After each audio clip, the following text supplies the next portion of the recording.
Ibu bapa, saudari dan saudara yang terkasih dalam kasih Tuhan kita Yesus Kristus. Malam ini kita merayakan perayaan malam Paskah. Dan Injil yang kita kutip hari ini dari Injil Markus pasal 16 ayat 1 sampai dengan 8. Ibu bapa, saudari dan saudara yang dikasihi Tuhan. Injil ini adalah sebuah tantangan, dan pada saat yang berbeda-beda, orang merasa perlu untuk melindungi diri mereka dari hal tersebut.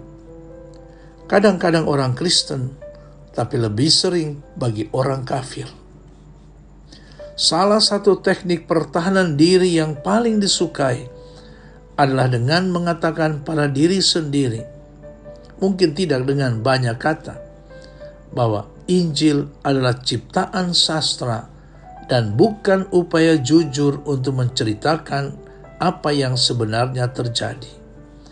Dengan cara ini para sarjana kitab suci dapat belajar tanpa mendengarkan, membuat karir mereka tergantung pada siapa yang mempengaruhi siapa dan siapa yang menulis bagian mana. Kita semua dapat membela diri dari kebenaran yang mengubah hidup dengan membaca cerita-cerita tersebut seperti kita membaca karya sastra lainnya. Ibu bapa, saudari dan saudara yang dikasihi Tuhan, namun narasi Injil sinoptik mengenai kebangkitan menunjukkan bagaimana Injil sendiri membela diri sehingga penghindaran seperti itu mustahil dilakukan. Pertama, adanya inkonsistensi mereka. Setiap kali Matius, Markus, dan Lukas menjadi saksi suatu peristiwa, mereka seringkali tidak sumbang. Dalam hal ini, siapa sebenarnya yang pergi ke makam? Siapa yang mereka temui di sana? Seorang pria berkulit putih, dua pria berpakaian cemerlang, atau seorang bidadari? Inkonsistensinya jelas. Di sisi lain, siapapun yang pernah terlibat dalam penyelidikan akan memberitahu Anda bahwa jika para saksi berbeda pendapat, ia menunjukkan bahwa mereka semua jujur. Ketika semua saksi sepakat dalam setiap detailnya, Anda tahu bahwa seseorang telah melatih mereka. Oleh karena itu di sini, seperti di seluruh Injil sinoptik, kita dapat yakin bahwa kita tidak sedang melihat sebuah narasi yang dibangun, tetapi sebuah upaya tulus untuk memberikan penjelasan yang jujur. Meskipun faktanya setiap orang mengingat sesuatu dengan cara yang sedikit berbeda. Yang kedua, ibu bapa, saudari dan saudara yang dikasihi Tuhan, dalam narasi kebangkitannya, di mana siapapun yang ingin membangun landasan persuasif yang baik untuk sebuah agama baru bisa melakukannya dengan lebih baik, adalah penyebutan perempuan secara keseluruhan. Dalam budaya dan bahkan dalam sistem hukum pada saat itu, perempuan kurang mendapat tempat dibandingkan laki-laki. Kesaksian mereka di pengadilan secara matematis didefinisikan sebagai kesaksian yang lebih ringan dibandingkan kesaksian laki-laki.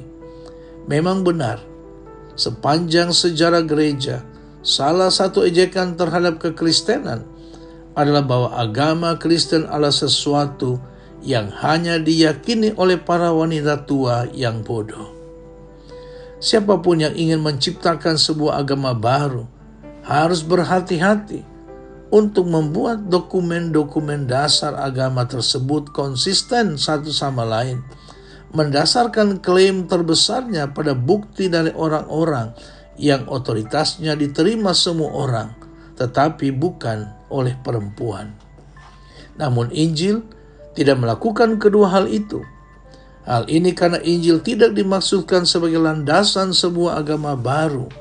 Injil hanya ingin mengatakan apa yang terjadi, mengatakan kebenaran. Saudari dan saudara yang dikasihi Tuhan, maka di sini amat jelas bahwa iman kebangkitan bukannya berasal dari para wanita ataupun para murid, melainkan sesuatu dari luar dan berlawanan dengan keraguan mereka, hingga mereka yakin Tuhan memang benar bangkit. Iman terhadap kebangkitan Kristus bukannya hasil dari fantasi manusia, melainkan suatu kenyataan yang diwahyukan Tuhan kepada manusia. Maka perintah untuk pergi ke Galilea harus dilihat dalam hubungannya dengan gambaran orang-orang Yahudi bahwa Galilea adalah tempat terlaksananya peristiwa-peristiwa eskatologis. Dengan kebangkitan Kristus dimulailah eskaton. Sejarah dunia telah melangkah ke tahap akhir. Ibu bapa, saudari dan saudara yang terkasih, dengan kebangkitan Kristus dimulailah suatu persekutuan para murid yang baru. Bapa telah membangkitkan Yesus supaya dapat berhubungan dengan manusia. Kristus yang bangkit ini mendekati para muridnya. Dia mau dekat dengan mereka, mau bicara dengan mereka, menghibur mereka, dan bersatu dengan mereka dalam perjamuan kudus. Dengan kebangkitan dimulailah penampakan suatu apokalips dari Allah manusia dan karya penyelamatannya yang mencapai puncaknya pada akhir dunia dengan pengadilan terakhir. Amin.